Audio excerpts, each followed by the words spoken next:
Break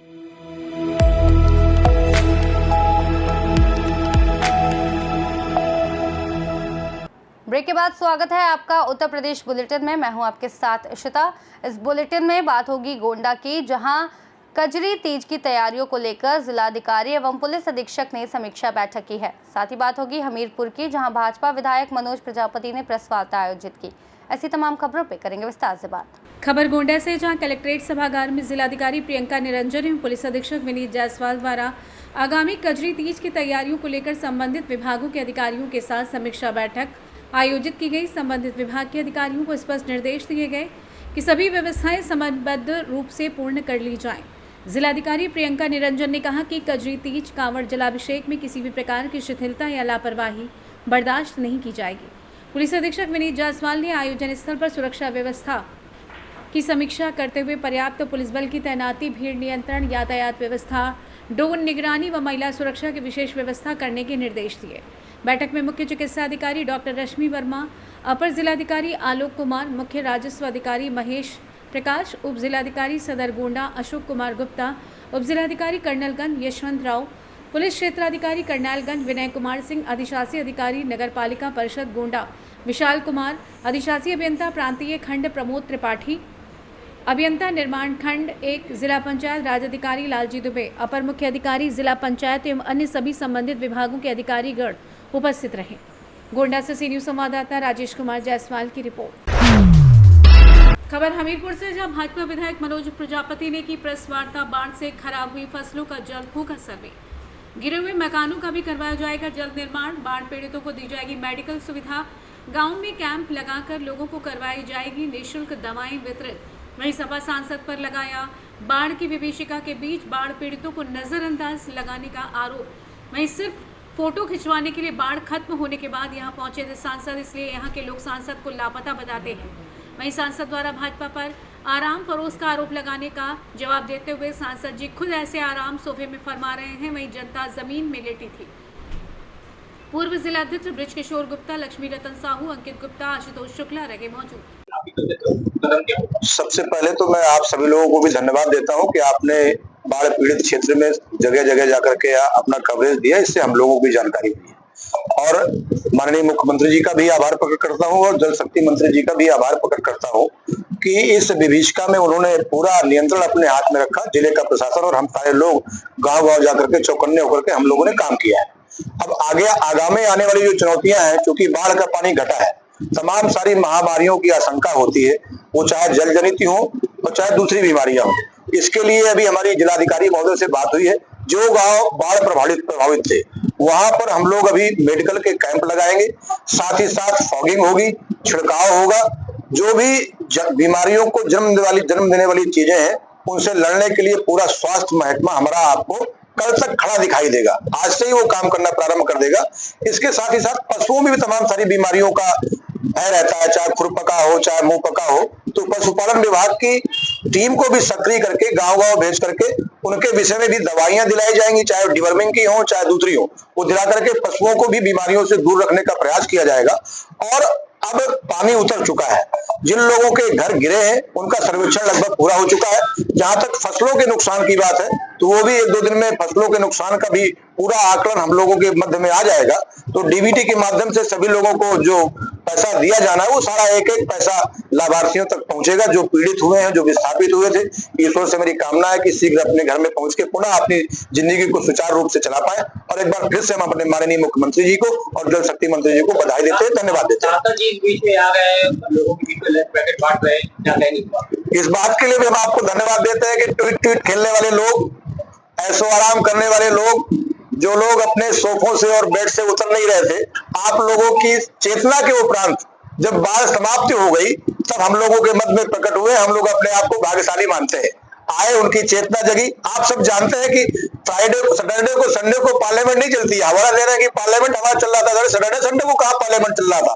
यह भी मान लिया जाए कि पार्लियामेंट चल रहा था। पार्लियामेंट यहाँ के लोगों की बदौलत है। अगर यहाँ के लोग आपको मतदान नहीं करते तो आप पार्लियामेंट नहीं जाते। आज विभीषिका में लोग थे, विभीषिका के समय आपको पार्लियामेंट छोड़ करके आना चाहिए था।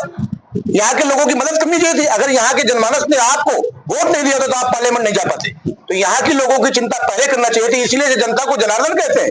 जनता को भगवान कहते हैं, और भगवान स्वरूप जनता जब मुसीबत में थी तो आप पार्लियामेंट में थे। ऐसा आप बात करके लोगों से बच नहीं सकते। इसका मूल्यांकन लोग करेंगे कि आप लोग किस तरीके से हैं, क्योंकि अब वो जो पार्टी है उसके राष्ट्रीय अध्यक्ष भी वही काम करते हैं, वो भी अपने बंगले से बाहर ही निकलते हैं, अपना उठाएंगे मोबाइल, रात में पता नहीं किस मूड में रहते हैं, कुछ भी ट्वीट कर देंगे। तो ट्वीट खेलने वाले लोग हैं, और ये सब लोगों का मूल्यांकन हमारे लोग कर रहे हैं। निश्चित रूप से जब समय आएगा तो लोग इसका जवाब देंगे। 2027 में क्या होगा? वो पब्लिक मूल्यांकन कर रही है। देखिए, राष्ट्रीय अध्यक्ष जो समाजवादी पार्टी के हैं। हमीरपुर से सी न्यूज संवाददाता ब्रजेश की रिपोर्ट। खबर यूपी के हापुड़ से, जहां थाना हापुड़ नगर पुलिस ने अवैध शस्त्र फैक्ट्री का पर्दाफाश करते हुए एक अभियुक्त को किया गिरफ्तार, जिसके कब्जे से निशानदेही पर 6 बने अधबने अवैध तमंचे तथा अवैध शस्त्र बनाने के उपकरण बरामद किए गए। वहीं गिरफ्तार अभियुक्त अवैध शस्त्रों को बनाकर डिमांड आने पर अपराधी किस्म के लोगों को करता था सप्लाई में गिरफ्तार किया गया। अभियुक्त प्रत्येक अवैध तमंचे को जनपद हापुड़, अलीगढ़, गाजियाबाद व आसपास के क्षेत्र में 5 से 7 हज़ार रुपये में बेचकर आर्थिक लाभ कमाता था। हापुड़ पुलिस द्वारा जनपद में अपराध की रोकथाम एवं अवैध शस्त्र बेचने व बनाने वालों के विरुद्ध चलाए जा रहे अभियान के अंतर्गत थाना हापुड़ नगर पुलिस द्वारा अवैध शस्त्र फैक्ट्री का पर्दाफाश करते हुए एक अभियुक्त को गिरफ्तार किया गया है, जिसके कब्जे निशानदेही पर 6 बने अधबने अवैध तमंचे तथा अवैध शस्त्र बनाने के उपकरण बरामद हुए हैं। उपरोक्त गिरफ्तारी में बरामदगी के संबंध में थाना हापुड़ नगर पर मुकदमा पंजीकृत कर आवश्यक वैधानिक कार्यवाही की जा रही है। जानते हैं इस विषय में एसपी हापुड़ कुंवर ज्ञानीजय सिंह का क्या कुछ कहना था। कोतवाली पुलिस ने अवैध शस्त्र फैक्ट्री का भंडाफोड़ करते हुए एक आरोपी को गिरफ्तार किया है। क्या है पूरा प्रकरण और कितना असला बरामद किया गया है? कोतवाली नगर हापुड़ की जो टीम को एक सफलता हाथ लगी है, जिसमें उन्होंने महेश पुत्र राम शरण, जो मुकीमपुर भोजपुर का रहने वाला है, गाजियाबाद, उनको गिरफ्तार किया है। और उसके कब्जे से 3 अवैध तमंचे 315 बोर के, 3 अवैध तमंचे अर्धनिर्मित, इसके अलावा एक ग्लेंडर मशीन है, 7 नाल अधबनी है, एक ग्लेंडर मशीन के साथ एक वेल्डिंग मशीन भी है, एक लोहे का ठिया है, 11 ट्रेगर है, 206 हैमर है, 4 पाइप के बैरल है, 2 रेती है, 3 छोटी रेती है, पेचकस प्लास इत्यादि जो भी ढेर सारे सामान जो कि अवैध तमंचा बनाने के काम में आते हैं उसको रिकवर किया है। इस तरह से पूरे फैक्ट्री का भंडाफोड़ हुआ है। और ये फैक्ट्री जो मुकीमपुर और दिनेश नगर, इसके बॉर्डर पर एक खेतों में एक अधबना मकान था खंडारनुमा, उसमें ये बनाता था। साथ ही साथ ये लोगों को सप्लाई करता था। इसको गिरफ्तार करके जेल भेजा जा रहा है। इसके पहले फूलों का काम करता था और वहाँ पर ये वेल्डिंग मशीन से इत्यादि से ये पहले से पारंगत था। बाद में इसके दिमाग में आया कि इधर फूलों का काम कम हो रहा है, तो इसने ये काम करना शुरू कर दिया था।